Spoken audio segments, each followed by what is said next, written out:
botezul a intrat Alex Coșan. El Ioșan care din Cluj.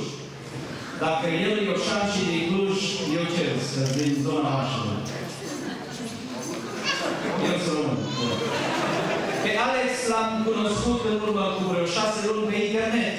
Și apoi să mai zic că unii pe internet e păcat. Alex,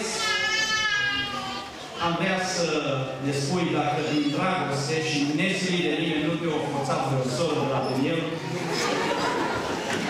ai hotărât să faci lucrarea aceasta. Da, lucrarea de știință. Până când ești hotărât să-L slujești pe Dumnezeu și să vii și duminică dimineața la program? Până la marți dincolo. Amin. Dumnezeu să te ajute. Pe baza mântuirii tale, în fața